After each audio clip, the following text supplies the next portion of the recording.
This trade could change everything for the Atlanta Hawks. Now, currently now is the season of NBA trades, and there's a lot of people throwing and hurling out rumors. But there is one particular rumor that came out recently that gives the Atlanta Hawks their center of the future. Now, I'm talking about the trade. I'm just going to get right into it for Nic Claxton of the Brooklyn Nets. Now, Nic Claxton will be a phenomenal fit with the Atlanta Hawks, and the reason why he's such a great fit is because he's young, he's a rim protector, he plays good defense, and he reminds me of the Clint Capella 2.0 that the Atlanta Hawks could use going forward. Trae Young has shown what an ability he is and how he can work with Clint Capella, and Nic Claxton is Clint Capella 2.0. Big, long, athletic, rangy center who can play very good defense. A couple other points about Nic Claxton. He's on a 4-year deal. Very, very friendly deal. And like I said, his ability to work with Trae Young and be that staple center of the future is something that's very, very, very attractive. Now, in this trade scenario,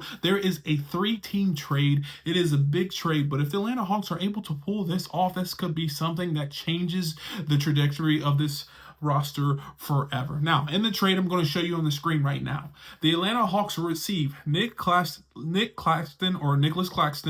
John Concher, and Trendon Watford. The big thing is Nic Claxton here, but you got to get some people to fill the roster out and to be able to move in the trade, and those two individuals are John Concher and Trendon Watford. Trendon Watford probably won't play for the Atlanta Hawks too much, but John Concher is a kind of bigger point wing, so to speak. He kind of reminds me a little bit of Veit, but I think he has a little bit more athleticism than Veit. But still, Atlanta Hawks have shown to like those type of players, and he could be a player that plays, sparingly at the end of the bench. Now, moving on, the Nets will receive Marcus Smart, Onyeka Okongwu, Kobe Buffkin, Cody Zeller, a first round, and a second rounder. This basically is giving the Nets their plan to rebuild. They've already shown that they're trying to get rid of players to rebuild.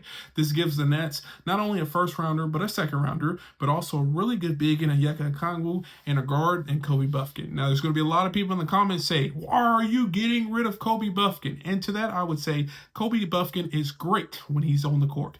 But we've seen over the last 2 or 3 years, he's just not on the court a lot. And because of that, the Atlanta Hawks have been kind of put in this limbo situation where they've needed a backup point guard. Kobe Buffkin is the perfect fit for that, but he just can't stay healthy.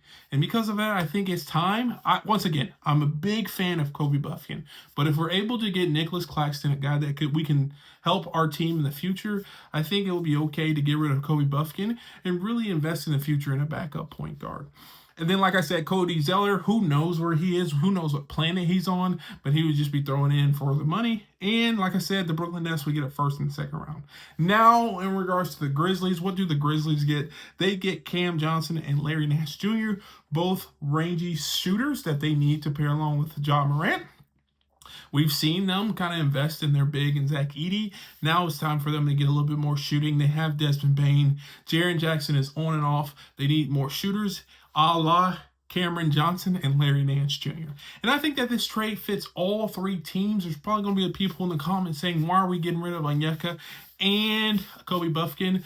But like I said, there's half of you that believe Onyeka Okongwu is the center of the future. There's half that doesn't believe it. And to just get rid of this kind of speculation, getting Nic Claxton will help us not only determine the center position of the future, but also in regards to defense. And it will also kind of solidify some of these rotations that Quinn is kind of putting out there. We see Clint and Onyeka split minutes. It'd be good to kind of give Nic Claxton the main minutes, maybe get another backup point guard, and backup center in the future. And then from there, we can build this roster because this is a really, really good roster. A couple more highlights that I want to mention. This does not get rid of Bogey. That would be a good guy to retain. Also, this does not get rid of Garrison Matthews or Veit Krejci, 2 guys that have been kind of emerged or have been emerging off of our bench. It does get rid of Kobe Buffkin, but he's a guy we haven't seen play significant games in probably 2 or 3 years. I know it's going to be a bit lost there, but oh well. Now, if you agree or disagree, leave a comment down below. Let me know how you feel about this blockbuster trade. But I think that this trade will make the Atlanta Hawks not only contenders, but really, really, really good in the future, because it gives them it solidifies positions for them for the next 3, 4, 5 years. So leave a comment down below. And if you want to see more videos like this, check this one out right here, where I kind of highlight a crazy blockbuster trade that a lot of people hated at first, but after tonight could be the move going forward for the Atlanta Hawks. So check this video out right here. And like always, peace.